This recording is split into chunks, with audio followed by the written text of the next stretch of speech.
అర్జున్ వస్తాడు.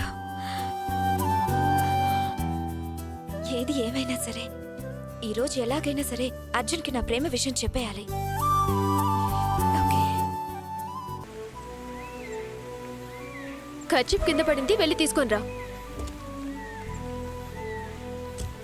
సారీ అంజలి. నువ్వెందుకు అర్జున్ బాధపడుతున్నావు? వాళ్ళకి హెల్ప్ చేయడానికే కదా వెళ్ళావు. నీలాంటి వాడు దొరకడం నిజంగా నా అదృష్టం Arjun. I'm so happy Arjun. Thank you రా. ఎంత భయపడ్డానో తెలుసా నువ్వేమనుకుంటావని, కానీ ఆ టైంలో నాకేం అర్థం కాల. ఏం చేయాలో వాళ్ళకి ఏదో ఒకటి హెల్ప్ చేయాలనిపించింది అంతే. థ్యాంక్ యూ రా నన్ను అర్థం చేసుకున్నందుకు. సారీ, నిన్ను అడగకుండా నీ డబ్బులు 500 తీశాను. ప్రతిసారి నాకు ఆటంకం కలిగినప్పుడు నీ దగ్గర నుంచి డబ్బులు తీసుకెళ్తున్నాను, కానీ ఎవరికొవరికి ఉపయోగపడుతున్నాయి నీ డబ్బులు.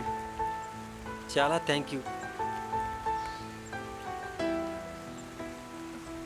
డ్రైవర్ వస్తున్నట్టున్నాడు.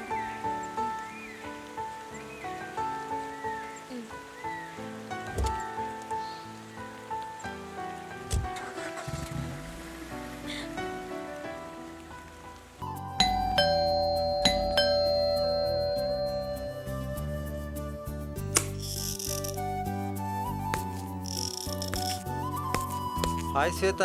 హాయ్. ఏంటి ఇంత స్మార్ట్గా ఉన్నావు? మీకు విషయం చెప్పాలి. ఏంటి? అమ్మా నాన్న పెళ్లికి వెళ్లారు. పెళ్ళికి వెళ్తున్నావా? ఇలా తయారైంది నీకోసమేరా. లేదు, అన్నం తిందాం. త్వరగా ఫ్రెష్ అప్ అయి రా అర్జున్, ఆకలేస్తుంది. శ్వేత, నేను భోజనం చేసొచ్చా. నేను నీకోసం ఇంకా భోజనం కూడా చేయలేదు. ఎందుకు? అన్నీ చెప్తారా, అర్థం చేసుకోవాలంతే. ఏంటి లవ్వా?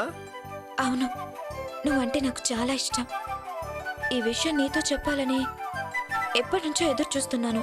Stop it Shweta, stop it. ఎందుకు? నేను బాలేనా? నేను నీకు నచ్చలేదా? చెప్పు. నీకు ఇష్టం వచ్చినట్టుగానే ఉంటాను. శ్వేత, నీకు ఎలా చెప్పాలో తెలియటం లేదు కానీ శ్వేత, నేను ఒక అమ్మాయిని ప్రేమించాను. ఆ అమ్మాయి పేరు అంజలి. తనంటే నాకు చాలా ప్రాణం. ఆమె ఎవరో తెలుసా?